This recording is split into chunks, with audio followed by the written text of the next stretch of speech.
Right now, buying a smartphone that boasts an amazing camera is basically playing Russian roulette with your wallet, because those lofty promises from manufacturers often turn out to be as reliable as a politician's campaign pledge, leaving you with disappointing, washed-out photos that look nothing like the glossy ads you fell for. That's why in this video we're spotlighting a few standout models that actually deliver exceptional photography and video quality without forcing you to sell a kidney or remortgage your house to afford them. And we're kicking things off with one of the rare brands that still keeps it real: Motorola. Why do I say that? Because it's become painfully common for random no-name brands to hype absurdly high megapixel counts, like slapping a 200-megapixel label on a sensor that somehow manages to produce images worse than a 90s Tamagotchi screen, because, shockingly, raw megapixels are about the least important factor in actual photo quality. While Motorola quietly equips its entire Edge 60 lineup, from the base model all the way up through the Neo, Pro, and Fusion variants, with genuinely excellent 50-megapixel main cameras built around premium Sony CMOS sensors featuring a wide f/1.8 aperture. In plain English, that means you're getting hardware from one of the world's top camera makers. Sony, the same brand behind the professional cinema-grade camera I use to film these very videos, combined with smart engineering like larger pixel sizes and advanced light capturing tech that produces sharp, vibrant shots with impressive detail and natural colors, even in near darkness, often outperforming phones that cost twice as much. And the best part? Standout options like the Edge 60 Fusion started around just $265, making pro-level mobile photography accessible without the usual flagship markup. Though, despite Motorola's massive improvements in recent years and the fact that they literally invented the cell phone, some people still refuse to trust them again, because apparently betting on unproven hype machines with fake 200MP potato cams feels safer. For some folks, Motorola is like that ex who lost their spark years ago, so they'd rather swipe right on something flashier, like the Xiaomi 14T and 15T series, both in standard and pro flavors, which I'm boldly lumping together as one epic entry because, honestly, all four phones deliver remarkably similar and genuinely outstanding camera systems that punch way above their mid-range weight class. We're talking crisp 50-megapixel main sensors paired with legitimately useful ultra-wide and telephoto lenses that actually produce sharp, detailed shots instead of the usual budget phone nonsense where the secondary cameras are basically decorative placeholders gathering digital dust. Because Xiaomi's whole T-series philosophy is to democratize near-flagship photography without making you refinance your life, typically landing around the $500 mark yet confidently trading blows with $1,000 plus. Premium beasts in real-world image quality, color accuracy, low light performance, and versatile zoom. Sure, when these first hit the scene, plenty of skeptics rolled their eyes and muttered, "Yeah right, another overhyped megapixel monster." But after ample time on the market and countless side-by-side tests, it's undeniable. Xiaomi nailed that elusive sweet spot of flagship-level results at half the price or less. And the real game-changer came when the company smartly split into three distinct brands: Poco chasing raw power at rock-bottom costs, Redmi focusing on well-rounded daily drivers, and Xiaomi itself going all in on premium experiences disguised as mid-rangers. Nobody in their right mind can argue against their insane hardware value and cost-benefit ratio these days.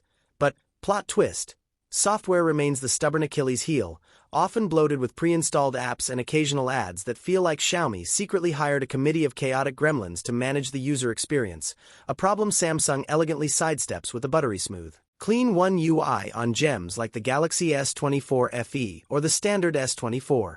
We're talking about models we've already covered multiple times on the channel, ones we've put through real-world tests in all sorts of scenarios, because right now, they represent some of the absolute best value you can get from Samsung, a brand whose Galaxy name has practically become synonymous with premium Android excellence, boasting a legendary history of producing many of the greatest smartphones the platform has ever seen.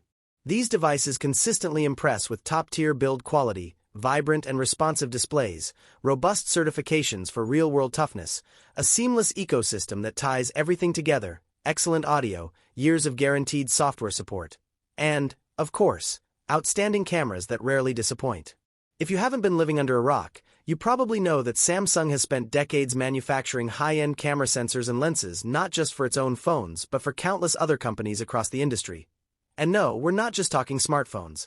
Everything from compact cameras to professional gear often relies on Samsung tech. So it's only logical that their flagship-level expertise would shine brightest in their own products, delivering results that are reliably sharp. color accurate, and versatile. The catch, of course, has always been the eye-watering price of true premium Galaxies. I still cringe remembering how I shelled out over $1,500 for last year's S25 Ultra, only to feel like chucking it straight into the nearest dumpster when I realized that for far less money, I could get nearly identical camera performance for more affordable siblings, because nothing screams bargain like buyer's remorse on a luxury paperweight, right? Thankfully, since around the S22 era, Samsung hasn't revolutionized the core camera hardware or key features all that much. Which might sound boring on paper but is actually a massive win for consumers, allowing that flagship-grade experience to trickle down to models like the standard Galaxy S24 and the Fan Edition. Both equipped with excellent 50-megapixel main sensors backed by capable multi-lens setups, including ultra-wide and telephoto, that deliver stunning photos and videos remarkably close to the Ultra tier, all while typically staying under the $600 mark, complete with premium materials, long-term OS updates, full IP68 water and dust resistance. Yes, they're legitimately submersible. And the peace of mind that comes from a giant, reliable manufacturer like Samsung standing behind them. That said, in certain countries or regions, these can be frustratingly hard to find or absurdly marked up in price, to the point where alternatives like the Poco F8 Ultra suddenly start looking even more tempting. Yes, I'm including it here, and no, I haven't completely lost it. The Poco F8 Ultra isn't your classic insane value monster that throws in a nuclear-grade processor while mercilessly gutting everything else to hit a bargain basement price. Let's keep it real, as I always do. This phone is far from cheap. If you manage to find one for under $800, buy a lottery ticket because luck is clearly on your side. But what you're paying for is legitimately flagship-tier hardware across the board, starting with a cutting-edge Snapdragon 8 Elite that demolishes benchmarks with nearly 4,000,022 points. Backed by a beastly 6,500 mAh battery and blistering 100W charging that'll have you topped up before you finish your coffee. And since cameras are the whole point of this video, the standout feature is its ultra-rare triple 50-megapixel array where every lens, main, ultra-wide, and telephoto, is genuinely excellent, delivering the kind of consistency that's still shockingly uncommon. No matter the distance, zoom level, lighting condition, or shooting mode, the results stay sharp, balanced, and stunningly detailed, avoiding the tired budget trope where the primary sensor shines and the secondaries are basically there. For moral support, like a 50MP main paired with an 8MP wide that looks like it was photographed through a rainy window and a 5MP macro that's purely for checking the box. Because who needs actual versatility when you can just pretend, right? This level of polish used to be unthinkable on most Androids, let alone a Poco, which historically obsessed over raw horsepower while treating cameras like an optional side quest, but the brand has clearly matured into crafting truly refined, well-rounded devices that scream ambition. They're no longer content with dominating benchmarks alone and are gunning to build some of the most complete phones on the planet. Sure, plenty of us never imagined a Poco leading the camera conversation any more than we expected certain political plot twists to actually play out. Life's full of surprises.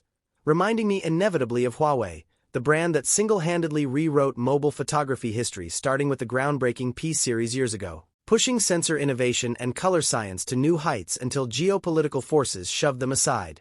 Yet they refused to fade quietly, and now they're roaring back with what many rightfully call the best camera phone in existence.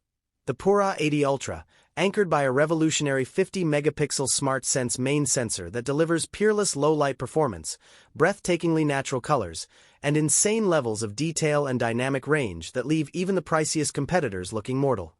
Well, at least not on Android, because if we're being brutally honest, the iPhone 17 Pro Max would sweep the floor with pretty much everything else when it comes to sheer video quality.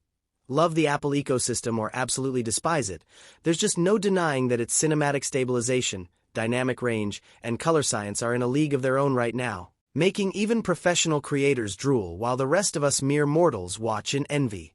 But let's be real, no one buys a phone based solely on its camera prowess, unless you're that guy who films every meal like it's an Oscar contender and thinks 8K is mandatory for cat videos. I roll. Because battery life, performance, software polish, and actual affordability matter just as much in day-to-day life.